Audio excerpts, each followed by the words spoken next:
ఇప్పుడు అష్టాచమ్మ టైంలో మీకు నాని ఇంత స్టార్ అవుతారని అనుకున్నారా? ఖచ్చితంగా అనుకున్నానండి. యాక్చువల్లీ నానికి నేను మెసేజ్ కూడా పెట్టా. ఇప్పుడు జాతకాలు నాకు తెలియపోయినా తన్ని పనిచేసిన సగంలోనే 30 అయిన తర్వాత సినిమా నేను నానికి శ్రీనివాస్ అవసరాలకి చెప్పాను. మీరు నానికి ముఖ్యంగా చెప్పాను, నువ్వు స్టార్ మెటీరియల్వి, నువ్వు స్టార్ అయ్యే టాలెంట్ నీలో ఉంది, నువ్వు ఎలాంటి చాయిస్లు, నువ్వు ఎలాంటి సినిమాలు ఎంచుకుంటావు, నీ కెరీర్ నువ్వు ఎలా షేపప్ చేసుకుంటావు అనేది అఫ్కోర్స్ పెద్ద ఫ్యాక్టర్.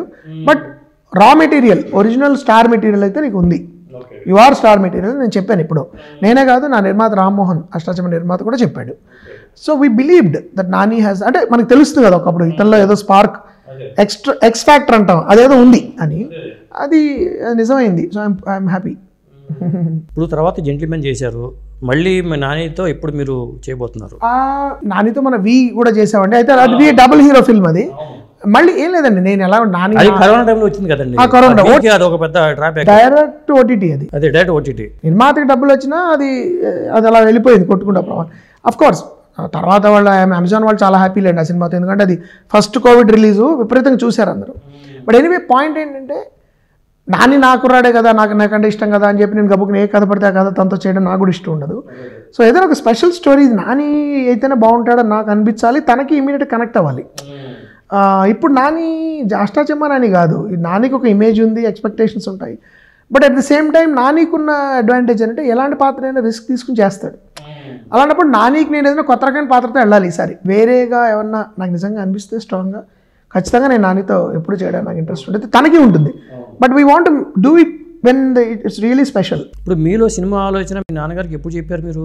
దాదాపు నేను పోస్ట్ గ్రాడ్యుయేషన్ అప్పుడే చెప్పానండి. నేను అంటే డైరెక్టర్ని అవుతాను, అవునా కాదా నాకు తెలీదు. సినిమా రంగం మీద నాకు ఇంట్రెస్ట్ ఉంది, ఏదో ఒకటి పర్సూ చేద్దాం అనుకుంటున్నాను. మా నాన్నగారు ఏమన్నారా, మా నాన్నగారు కొంచెం సినిమా రంగంతో పరిచయం ఉంది, పాటలు రాశారు జంజాల గారికి, బాపు గారికి కూడా. అయితే మా నాన్నగారు ఎమ్మెల్యే అయిపోయారు. మా నాన్నగారు రచయిత, ఆల్ ఇండియా రేడియోలో ఉద్యోగం ఉండేది. So he was not very keen. అరే ఇలా ఉంటుంది, కొంచెం కష్టాలు ఉంటాయి, రిస్కీ ఫీల్డ్, ఒక పని చేయను, నువ్వు ముందర చదువుకుని ఒక డిగ్రీ సంపాదించేసుకో, పోస్ట్ గ్రాడ్యుయేషన్ ఒకటి చేసుకుని నీకు నచ్చిన ఫీల్డ్లో పక్కన పెట్టుకో, తర్వాత నువ్వు వెళ్ళు. ఒకవేళ ఎప్పుడైనా దెబ్బతింటే నీకు వెనకాల మధ్యతరగతి వాడివి, నువ్వు వెనకాల ఒక బ్యాకప్ ఉంటుంది చెప్తే. నేను అందులో ఎంఏ ఇంగ్లీష్ చేశాను, ఎంఫిల్ ఇంగ్లీష్ లిటరేచర్ చేసిన తర్వాత ఎక్కడికైనా వెళ్ళి ఫిల్మ్ స్కూల్కి చదువుకుంటే బాగుంటుంది అంటే కెనడా వెళ్ళి అక్కడ నేను ఫిల్మ్ స్కూల్లో ఎంఎఫ్ఏ చేశాను. చేసి వెనక్కి వచ్చి నేను ఫస్ట్ సినిమా తీసాను, గ్రహణం అనమాట. కాబట్టి అది ఒక్కటే మా నాన్నగారు చెప్పారు, డిస్కరేజ్ చేయడం ఎప్పుడు లేదు. మంచి చలం కథ కదండి. అవును, గ్రహణం దోషగుణం అనే కదా. అవును. సో మా నాన్నగారు ఏమన్నారంటే, ఇంట్లో ఎప్పుడు ఆ విధమైన డిస్కరేజ్మెంట్, చాలా గొప్ప రంగం అది, గొప్ప కళ.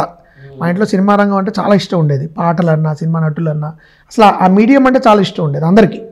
మా అమ్మగారి సైడ్ మా మావయ్యలందరికీ, మా పిన్నికి, మా సూర్య సత్యవాణి గారికి కానీ మాకు సినిమా పాటలు అంటే చాలా ఇష్టం, హిందీ పాటలు అవి.